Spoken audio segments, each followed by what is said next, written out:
Bonjour à tous. Aujourd'hui, on va plonger dans un univers qui est souvent, disons-le, assez mal compris, celui de l'économie informelle en Afrique. Mettez de côté l'idée que c'est juste une petite activité marginale. Non, non, on va découvrir ensemble comment, pour des millions et des millions de gens, l'informel, ce n'est pas du tout un problème, mais c'est carrément le cœur du réacteur, le système d'exploitation de la vie en ville. Et pour bien commencer, je vous lance un chiffre, comme ça. 85,8%. C'est énorme, non? Prenez une seconde.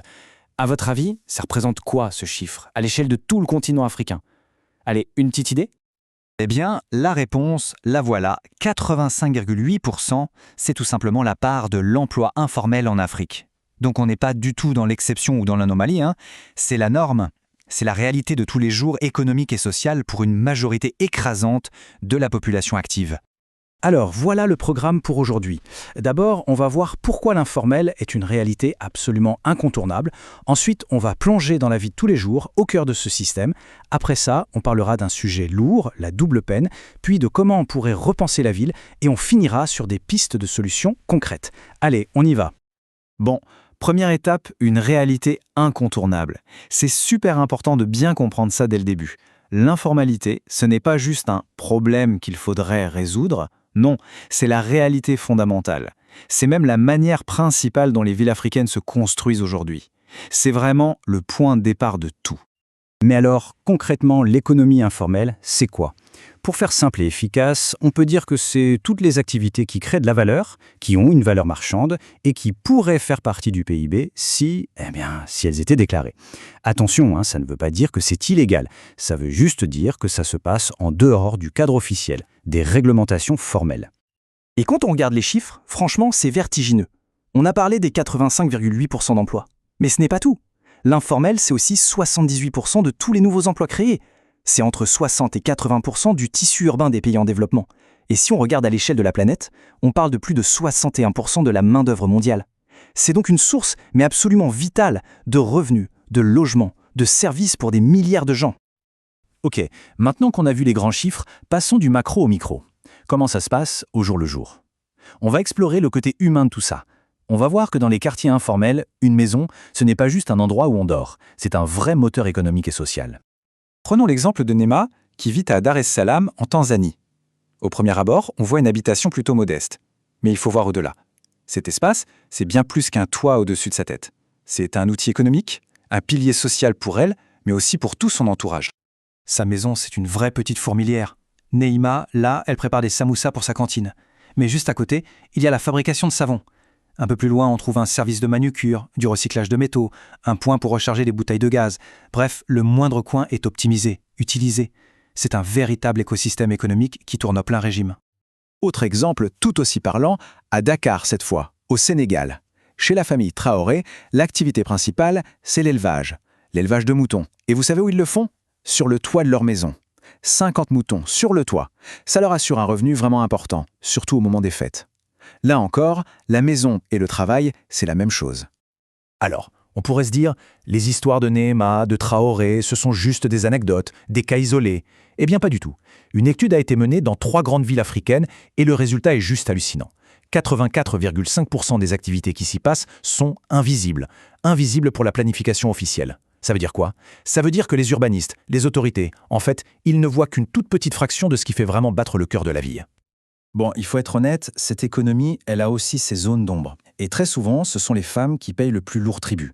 Les inégalités entre hommes et femmes qui existent déjà dans la société, eh bien, dans le secteur informel, non seulement on les retrouve, mais elles sont souvent pires, amplifiées. C'est ce qu'on appelle la double peine.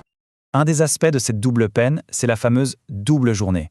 C'est-à-dire qu'en plus de leur travail pour gagner de l'argent, les femmes s'occupent de la quasi-totalité du travail à la maison qui, lui, n'est pas payé. Si on prend des pays comme le Maroc ou la Tunisie, ça peut représenter plus de 5 heures par jour pour une femme, contre moins d'1 heure pour un homme. C'est un point énorme, ce travail invisible. Et la liste des obstacles est encore longue. Les femmes gagnent souvent bien moins que les hommes, parfois jusqu'à moitié moins. Elles se retrouvent aussi concentrées dans les boulots les moins rentables, les plus précaires. Et comme elles ont moins accès à l'éducation ou à des solutions pour faire garder les enfants, elles se tournent vers des emplois peut-être plus flexibles, oui, mais sans aucune protection sociale. Rien. Pas d'assurance maladie, pas de congé maternité, pas de retraite. Ce qui les rend incroyablement vulnérables au moindre coup dur. Alors, face à tout ça, on fait quoi? La première chose, et c'est sans doute la plus importante, c'est de changer notre regard. Il faut absolument qu'on abandonne les vieilles idées reçues pour adopter une vision beaucoup plus fine, plus nuancée. En gros, il y a deux façons de voir les choses qui s'affrontent. D'un côté, l'ancienne vision, qu'on appelle dualiste.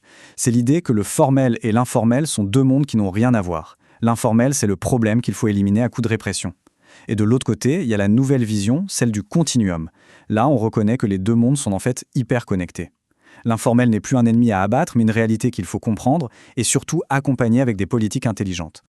Il y a une citation d'Oumar Cissé, un expert sénégalais, qui résume ça à la perfection. Il dit « Le formel devient moins formel ». Ça veut tout dire. Les frontières sont floues, elles s'effacent. On trouve de l'informel au sein même du formel et inversement. Bref, voir les choses en noir et blanc, c'est tout simplement passer à côté de la réalité. Ok, mais comment on passe de la belle théorie à la pratique? C'est ce qu'on va voir maintenant avec des solutions concrètes. L'idée, ce n'est plus forcer tout le monde à devenir formel du jour au lendemain, parce que ça risque juste de tuer les entreprises naissantes. Non, l'objectif, c'est d'accompagner les gens, de les soutenir là où ils en sont.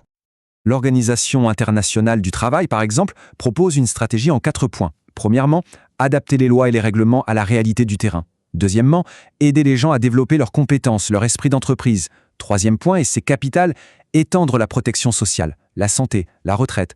Et enfin, quatrièmement, améliorer la productivité et les conditions de travail.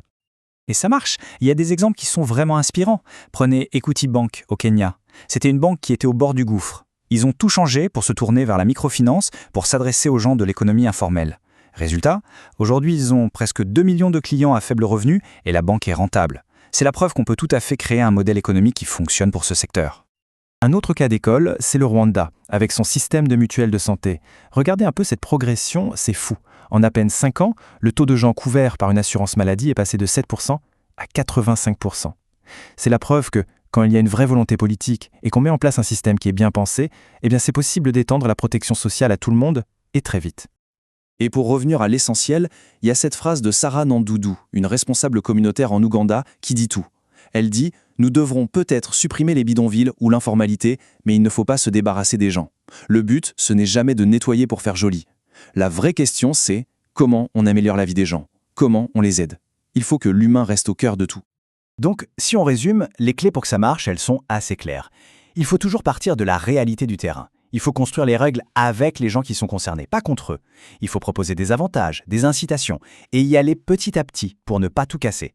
Et surtout, il faut arrêter de voir la protection sociale comme une dépense, mais bien comme ce que c'est, un investissement. Et je voudrais finir en vous laissant avec cette question qui est vraiment centrale. Si 94%, presque 85% de la vie d'une ville est invisible pour les urbanistes, alors pour qui est-ce qu'on planifie ces villes au juste? Et surtout, comment est-ce qu'on peut enfin commencer à construire la ville avec cette majorité et non plus en l'ignorant? C'est sans doute le grand défi pour l'avenir des villes africaines.